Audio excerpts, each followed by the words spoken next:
Ya, di sini saya ingin kita melihat dulu bahwa ada dua sumber di alam semesta.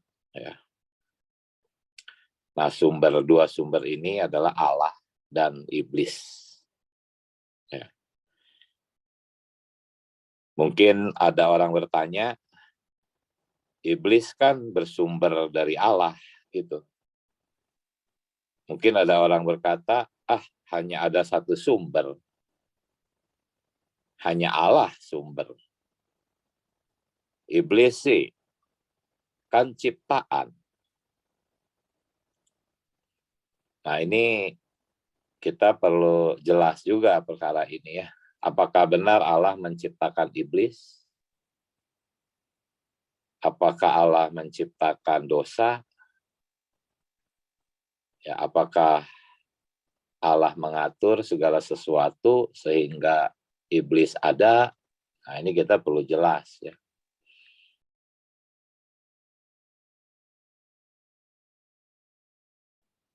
Ya, dua sumber di alam semesta.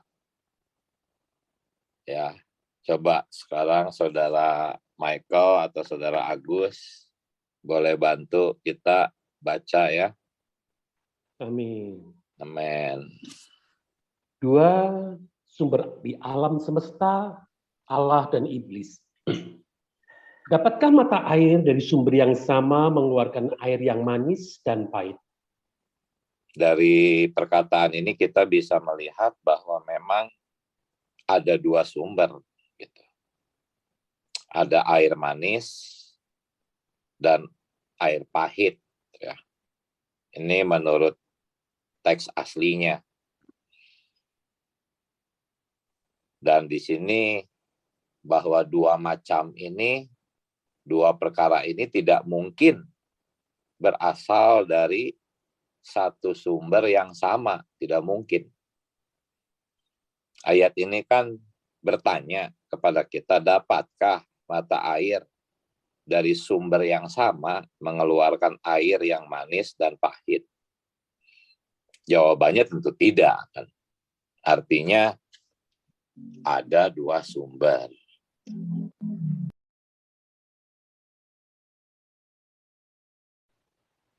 Hari ini, ya, selain Allah, ternyata ada sumber yang lain. Ya memang pertama-tama Allah lah satu-satunya sumber. Tetapi ada salah satu malaikat Tuhan, malaikat yang unggul, dia menjadi sumber yang lain. Nah ini yang agak dipertanyakan. Ya. Malaikat yang unggul ini menjadi iblis. Ya. Tetapi biar bagaimanapun kan dia itu ciptaan. Ya, atau berasal dari ciptaan. Nah,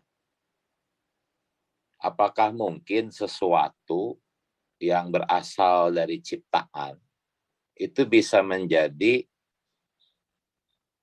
satu sumber yang selain Allah?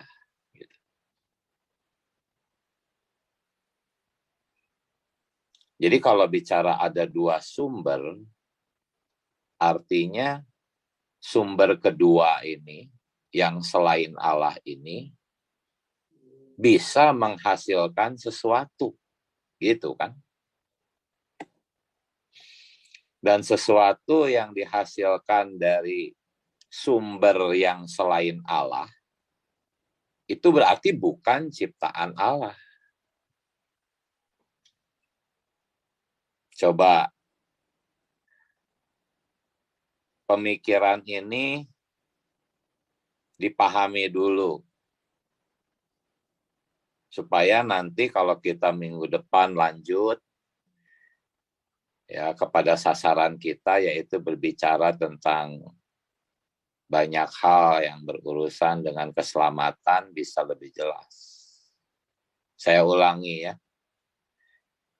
Jikalau ada dua sumber, ya, sumber kedua ini bukan Allah, tetapi satu sumber yang selain Allah, artinya ya benda-benda yang keluar dari sumber ini itu bukan ciptaan Allah. Coba, betul nggak begitu pemikirannya? Ya, betul. Berarti tidak benar ya jika segala sesuatunya itu diciptakan oleh Allah, begitu? Ya, tergantung konteksnya ya. Ya memang segala sesuatu diciptakan oleh Allah. Itu tidak salah dong mengatakan seperti itu. Tetapi ada salah satu ciptaan Allah yang menjadi sumber lain.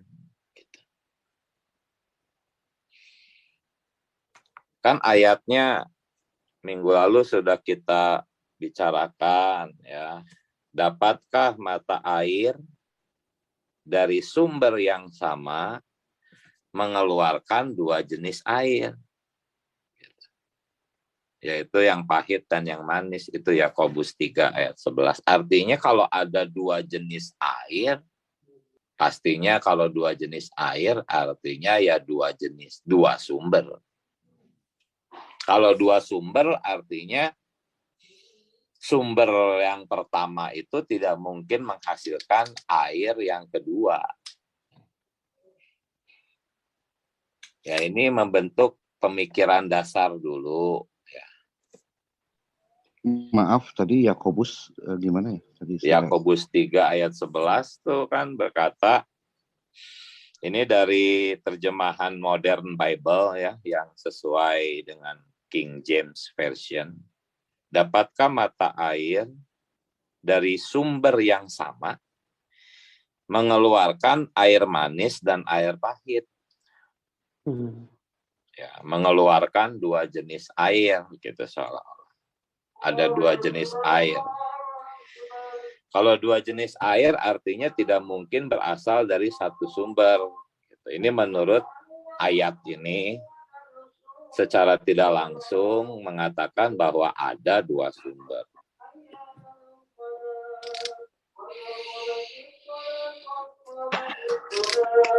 Ya, dua sumber ini minggu lalu kita bicarakan sebagai dua pohon. Ya, dua pohon ini memiliki dua akar. Ya. Dua akar menghasilkan buah. Apakah mungkin pohon apel menghasilkan buah jeruk? Itu kan enggak. Kalau dua pohon, satu pohon apel, satu pohon jeruk, artinya pohon jeruk itu bukan bersumber dari pohon apel. Buah jeruk itu pasti bersumber dari sumber lain selain pohon apel.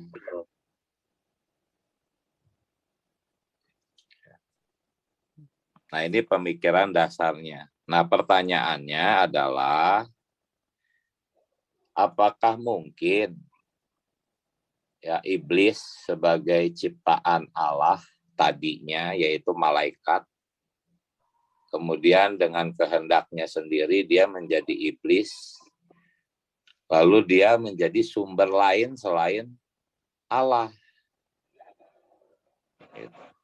Nah, kita akan memeriksa itu kan. Hanya pemikiran dasar ini tuh penting untuk nanti ke depannya kita terus melanjutkan diskusi kita, yaitu bahwa sumber kedua ini Ya. Sumber kedua ini menghasilkan benda-benda yang bukan ciptaan Allah.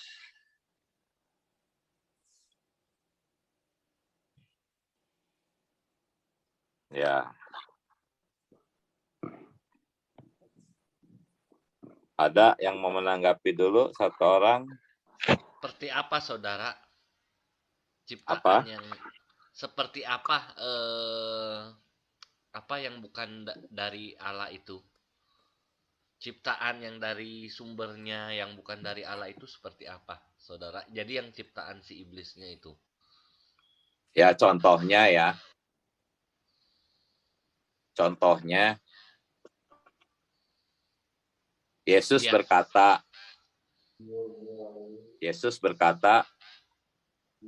kepada murid-muridnya, bukankah aku memilih 12 orang, namun salah satu di antara kalian adalah iblis, yaitu Yudas. Yohanes 6 ayat 70. Jadi dikatakan, bukankah aku sendiri yang memilih kamu yang 12 ini, namun seorang di antara kamu adalah iblis. Iblis kan bukan ciptaan Allah, betul nggak? Coba siapa yang bisa menjelaskan bahwa kalau tidak setuju, gitu, alasannya apa?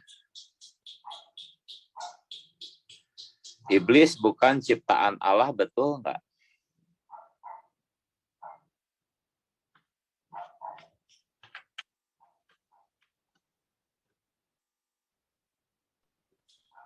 Bukannya iblis itu malaikat yang memberontak, saudara?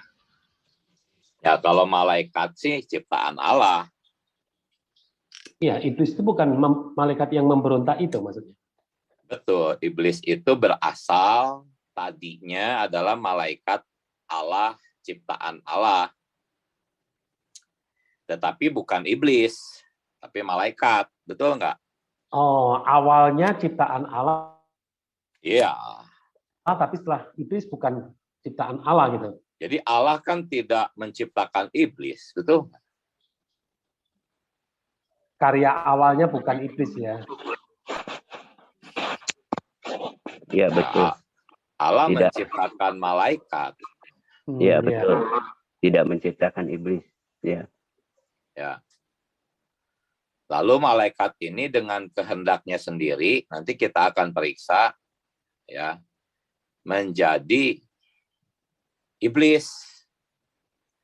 Ya betul, malaikatnya sih ciptaan Allah, tetapi iblis ada bukan karena diciptakan Allah. Nah, tadi saudara Edwin bertanya misalnya apa gitu kan? Ya. Misalkan benda-benda yang keluar dari sumber lain selain Allah, itu bukan ciptaan Allah. Iblis ini menjadi sumber yang lain, dan minggu lalu kita bicara itu, dan benda-benda yang keluar dari sumber yang lain ini otomatis bukan ciptaan Allah.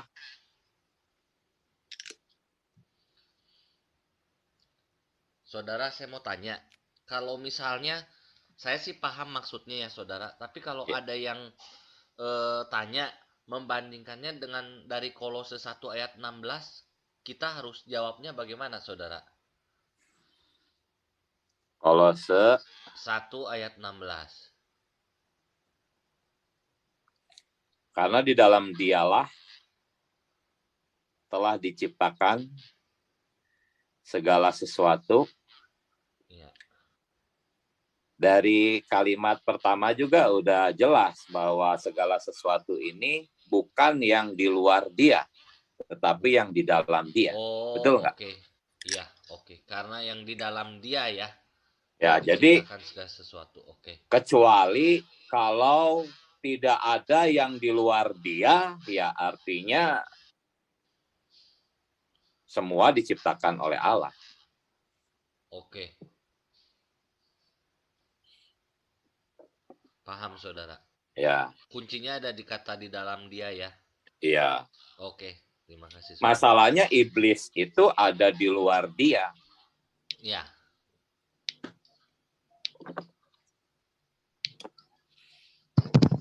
Begini, kita kan sudah di pertemuan pertama itu sumber kehidupan, sumber kematian. Ya, Sebetulnya yang jadi poin kalau saya bayangkan, di awal itu ada Allah dan ada iblis. Nah, tinggal ini ya sebetulnya yang kita pastikan ya.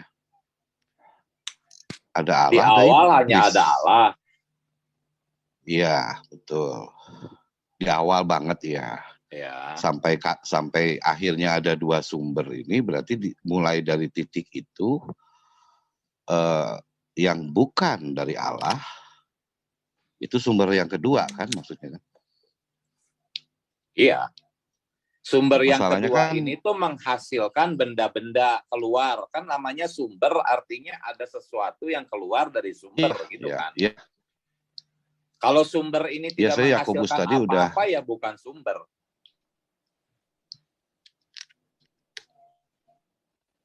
Gimana? kalau kita bisa Putus-putus ya suaranya ya. Yang lain gimana, putus-putus nggak suaranya? Sudah tapin. Enggak, jelas. Coba. Oh ya, Saya sekarang putus-putus. putus-putus. Ya, sekarang Sudah hilang lagi. Sekarang putus-putus. mungkin sih ya, sinyal udah ya normal. ya, dilanjut Normal, ya. saudaraku. Oh udah. Maksud saya Udah, gini, sekarang udah bisa. Yuk. Kalau kita tidak bisa bilang bahwa setelah cerita ada dua sumber kehidupan kematian itu, kalau nanti ada pertanyaan, kan iblis juga Allah yang ciptakan. Itu kadang-kadang mungkin yang beredar begitu ya di secara agama apapun gitulah. Tadi kita kan bilang sudah ada yang sharing soal itu. Tadi udah di-sharing kan bahwa Allah tuh menciptakan malaikat bukan iblis. Iya, betul. Maksud saya kalau kita bisa menguraikan bahwa ada Allah, ada iblis gitulah. Karena poinnya kalau dua sumber itu memang yang satu ya bukan diciptakan sama yang satunya lagi kan seharusnya begitu kalau logikanya itu. Ada dua sumber ya berbeda gitu maksudnya. Itu kan yang saya sampaikan bahwa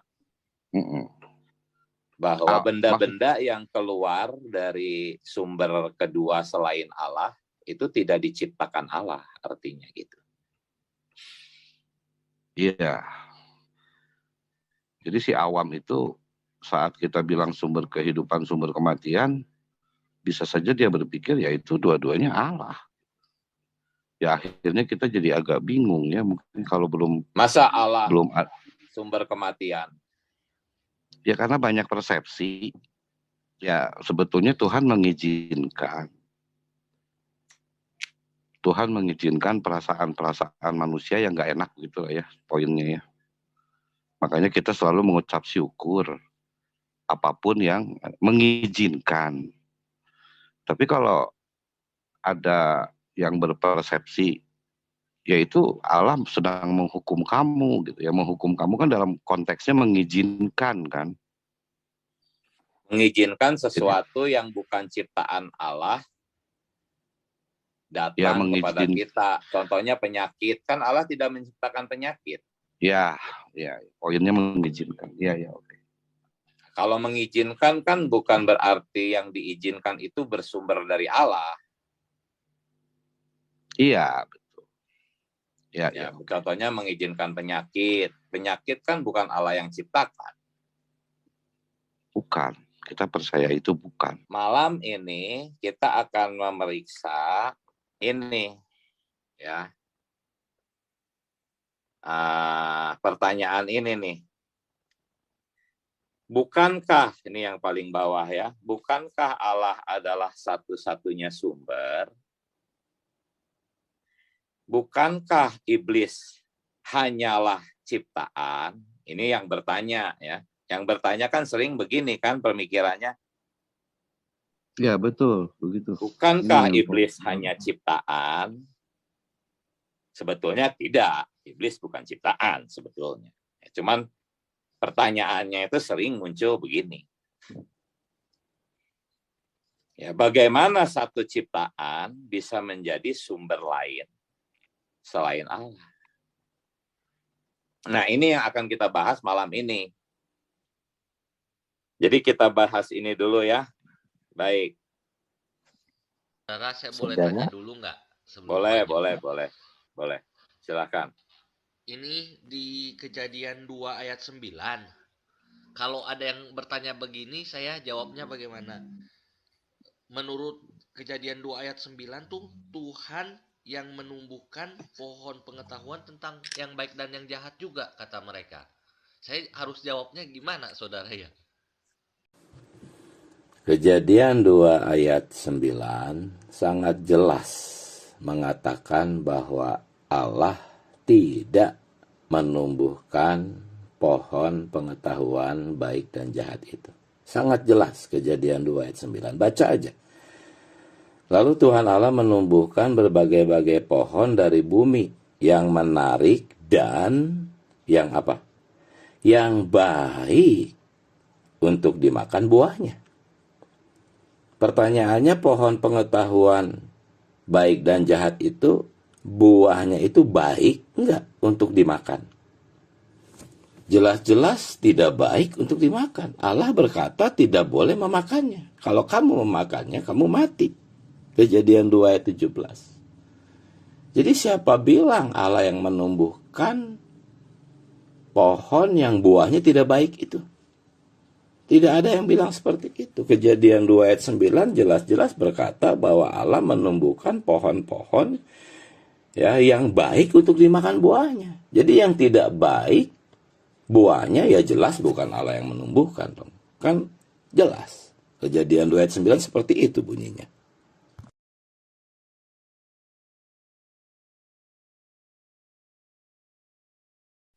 Ya. Nah, sekarang kita akan melihat bahwa iblis itu tidak diciptakan Allah dan tidak dijadikan Allah. Boleh Saudara Agus bantu? Silakan.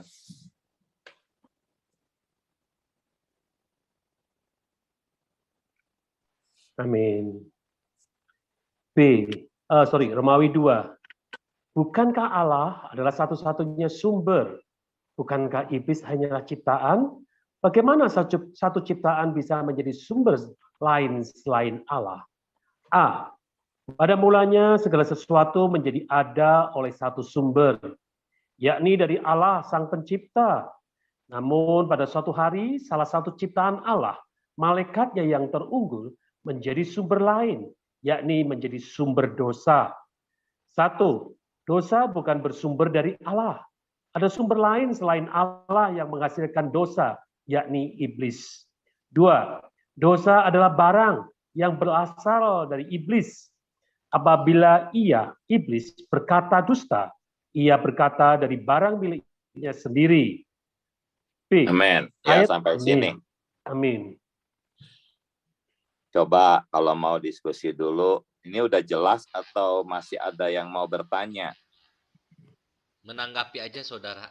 Ya, silakan. Saya pernah ada dengar dari sebuah denominasi, itu dosa pun yang menciptakan Allah, katanya saudara. Pernah dengar nggak, saudara? Ya, sering dengar gitu. Iya.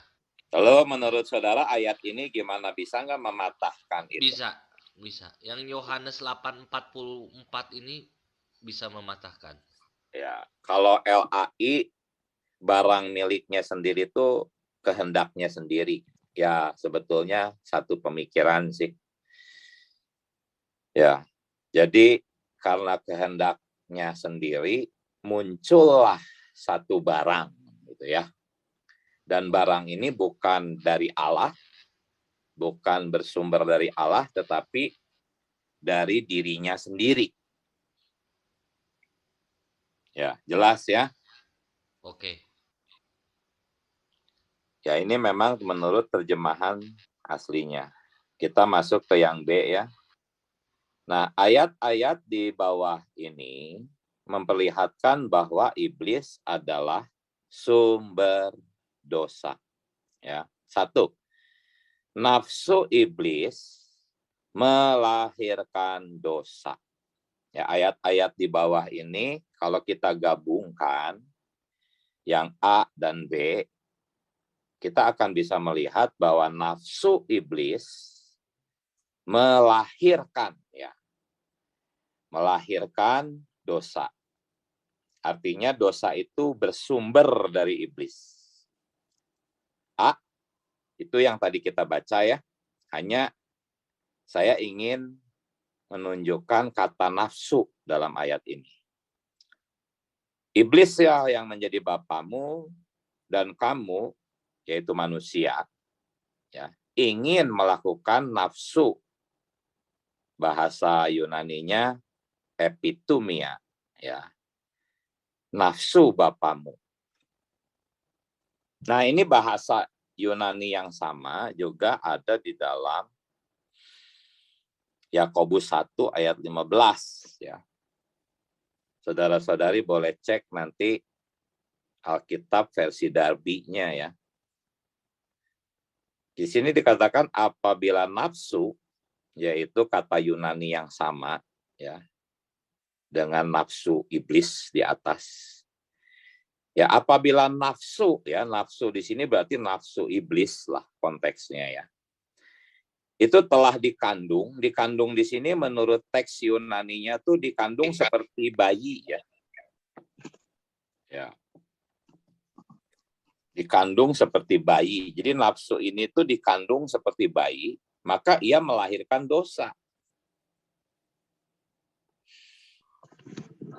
Nah, poin 2. Ketika iblis masih menjadi malaikat Allah, nah ini prosesnya ya. Dia mengandung nafsu itu.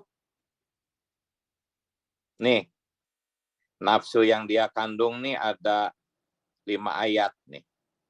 Ya. Saya menggunakan warna merah. Aku hendak, aku hendak, aku hendak, aku hendak. Ini tuh nafsu iblis, ya, dikandung di dalam dia. Ini perkataan-perkataan malaikat itu, ya. Kalau kita melihat prinsip yang ada di dalam Yakobus 1 ayat 15, ya. Apabila nafsu itu telah dikandung, ia melahirkan dosa. Jadi betul nggak bahwa iblis ini sumber dosa?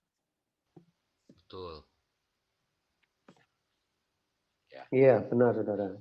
Jelas enggak ayat-ayat ini untuk membuktikan bahwa bukan Allah sumber dosa, melainkan iblis? Ya. Sangat jelas. Sangat jelas ya? Sangat jelas. Ya, dasarnya sangat kuat. Nah, kita sekarang sudah membuktikan sumber dosa adalah iblis. Ya, poin 3, jadi awal mula dosa berasal dari nafsu malaikat itulah sebetulnya ya. Nafsu iblis, nafsu malaikat itu. Nah, nafsu ini dikandung sampai akhirnya dosa dilahirkan. Jadi jelas iblis adalah sumber dosa. Sebelum ini mungkin saudara-saudari belum pernah melihat bukti-bukti ayat yang sejelas ini. Hanya dengar secara lisan bahwa dosa bukan bersumber dari Allah, gitu ya. Bahkan ya banyak juga yang mengatakan dosa itu sumbernya dari Allah juga, Allah yang menciptakan. Ya lalu kita bingung dan nggak bisa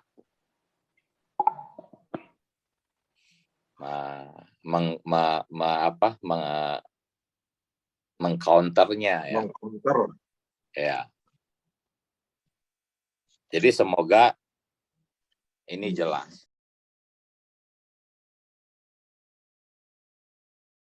Nah, sekarang kita lihat manusia ya. Poin C, manusia memang mengandung nafsu yang sama, yang juga melahirkan dosa.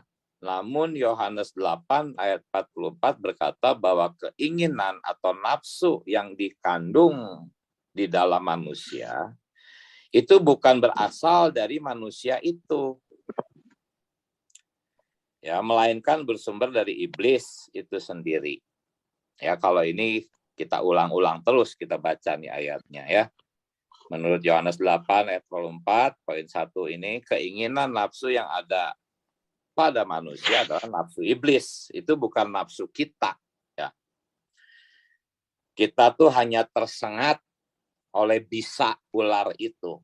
Racun itu masuk ke dalam kita, tetapi kita sendiri tidak menghasilkan racun itu ya. Tetapi iblis itu ular itulah yang menghasilkan bisa itu ya. Iblislah yang menjadi bapakmu dan kamu ingin melakukan nafsu bapakmu. Jadi nafsu yang ada di dalam kita itu adalah nafsu iblis ya. Bukan nafsu kita ya. Ya dari sini ya saya ingin membuat saudara-saudari terkesan dulu. Inilah juga yang membuat kita mengerti kenapa kita diselamatkan. Ya. Kita diselamatkan karena kita ini korban. Ya. Kita ini bukan jahat. Kita ini tertipu. Manusia tuh bukan jahat. Manusia tuh tertipu. Memang manusia melanggar, tetapi pelanggaran manusia itu karena tertipu, gitu, bukan karena jahat, gitu. Tetapi kalau iblis itu jahat, gitu. Tidak ada yang mempengaruhi dia, tidak ada yang mengajak dia, tidak ada yang menipu dia. Nafsu itu muncul dari dalam dirinya sendiri. Dosa dilahirkan dari ya dirinya sendiri. Kalau nafsu ini adalah ciptaan Allah, maka seharusnya semua malaikat juga melahirkan dosa dong. Tetapi kan faktanya tidak semua malaikat melahirkan dosa karena memang Allah tidak menciptakan nafsu ini di dalam diri malaikat.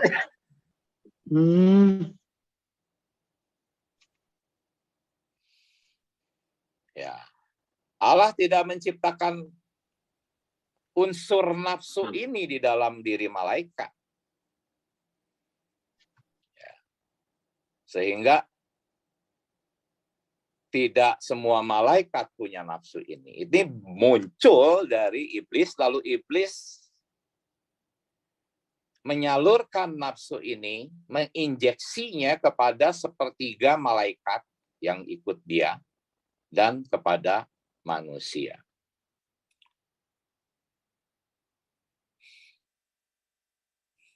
Ya, ini juga pemikiran-pemikiran dasar yang perlu ya untuk kita terus nanti memfollow up pelajaran-pelajaran ini. Itulah sebabnya kenapa Allah tidak menyayangkan malaikat-malaikat yang jatuh, tetapi manusia yang jatuh dia selamatkan.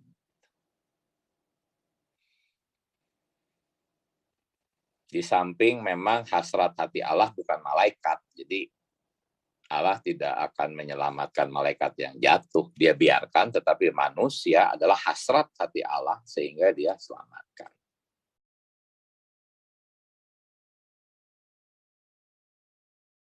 Saudara, saya ada pertanyaan, boleh? Ya, silakan. Saya masih bingung counternya gimana kalau ada yang tanya, Tuhan kan sudah tahu malaikat ini akan jatuh menjadi si iblis. Kenapa masih Tuhan izinkan? Jawabnya bagaimana ya, saudara?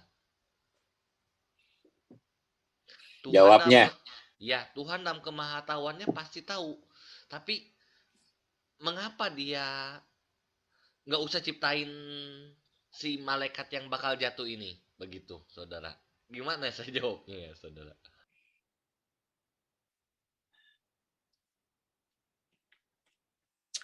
jawabnya adalah hasrat hati Allah tuh manusia. Gitu. Hasrat hati Allah tuh manusia. Iblis, malaikat itu dibutuhkan untuk melayani manusia. Oke. Itu satu. Jadi hasrat hati Allah tuh manusia, ya. Ya. Dan iblis dibutuhkan untuk melayani manusia. Nah, mengenai malaikat-malaikat itu memang diciptakan karena Allah membutuhkan malaikat untuk menjadi pelayan manusia yang adalah hasrat hatinya. Gitu. Kira-kira terjawab nggak? Terjawab, saudara. Kata kuncinya manusia hasrat hati Allah. Sedikit saya mau ini. Jadi bisa dibuat poin. Kenapa hasrat hati Allah tuh manusia, bukan iblis? Sudah terjawab ya di sini ya. Karena manusia korban. Hasrat hati Allah manusia itu bukan karena manusia jadi korban, bukan. Ya, jadi gimana? Ketika Allah masih sendirian, belum ada iblis, belum ada alam semesta, belum ada malaikat, ya, belum ada bumi. Ya, ketika Allah masih sendirian, ya, memang Allah tuh hasrat hatinya itu ingin manusia. Itu alasannya. Kita bisa memeriksa ini di kitab Efesus, ya. Efesus. Ya. Cuman kalau mengenai manusia keku itu tadi dikatakan bahwa Allah menyelamatkan manusia karena memang manusia itu satu hasrat hatinya dan manusia ketipu gitu. Jadi Allah selamatkan, tetapi iblis tidak diselamatkan gitu. Kan hasrat hati Allah. Iblis tidak diselamatkan karena punya nafsu tadi, itu yang poin nafsu tadi yang ada ya, di yang poin pertamanya si iblis malaikat bukan hasrat hati Allah, itu aja dulu poin pentingnya sih. Ya, kalau masih belum puas juga, ya ditambah lagi dengan tadi dia nafsu. Menjadi sumber dosa dari kehendak bebasnya sendiri, tidak seperti manusia. Ya, gitu. Kalau masih belum puas ya. Ayatnya udah ada sih tadi yang 5 ayat itu. Iya. Ya, oke. Jadi Allah tuh adil aja udah. Kalau bagi saya tuh saya sama sekali nggak ada komplain lah gitu, terhadap Allah. Gitu. Gara-gara iblis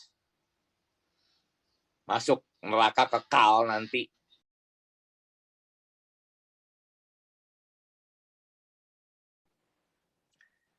Ini sudah dibuktikan bahwa iblis bukan bersumber dari Allah, dosa bukan bersumber dari Allah. Nah, setelah ini apa? Setelah ini adalah yang tadi. Ya. Ini yang akan mendasari nanti pertemuan-pertemuan kita berikutnya, kalau memang Tuhan izinkan gitu ya, kita bicara, yaitu segala sesuatu yang berasal dari satu sumber selain Allah itu bukan ciptaan Allah.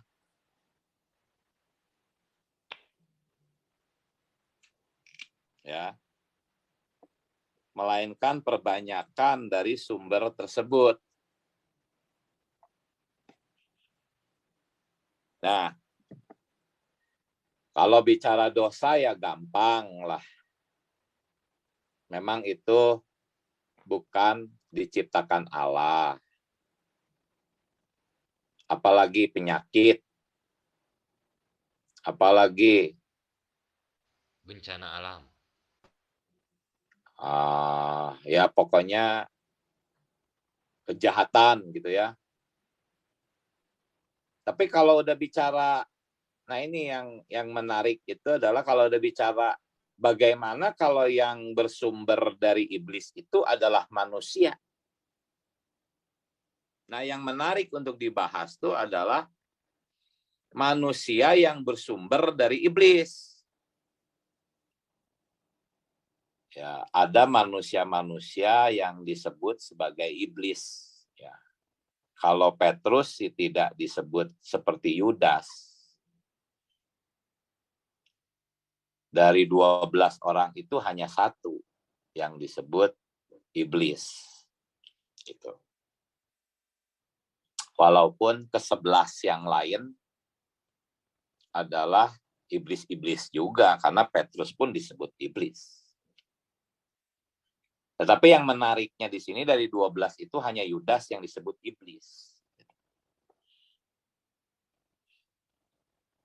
Lalu Allah juga, Tuhan Yesus juga jelas-jelas mengatakan ular-ular. Hai kamu ular-ular. Lalu Yohanes 8 ayat 44 mengatakan Tuhan Yesus berkata kepada manusia, bahwa bapaknya tuh iblis.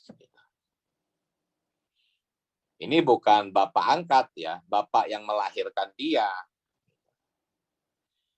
Nah ini yang saya sebetulnya pengen kita kupas sampai dalam gitu ya.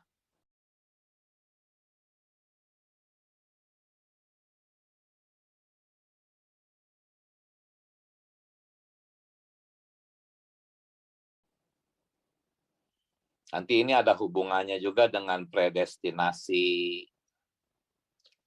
Predestinasi itu adalah ditentukan untuk selamat. Ada kebalikannya, yaitu ditentukan untuk binasa. Nah ini kan, ya memang jujur saja bahwa di pemulihan Tuhan, tidak populer memang bicara seperti ini. Saya sendiri juga perlu sangat berhati-hati karena memang syarat dengan pengetahuan gitu ini tuh ya. Ya, saya mohon belas kasihan Tuhan, semoga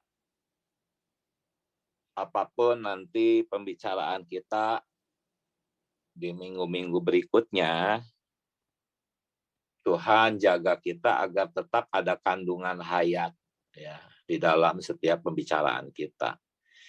Amin.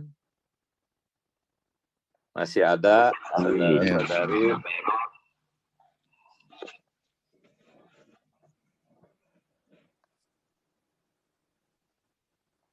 Baik.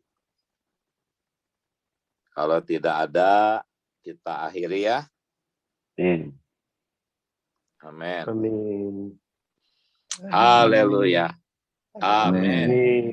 Amin. Terima kasih. Saudaraku. Terima kasih. Terima kasih semuanya. Tuhan berkati. Amin. Tuhan.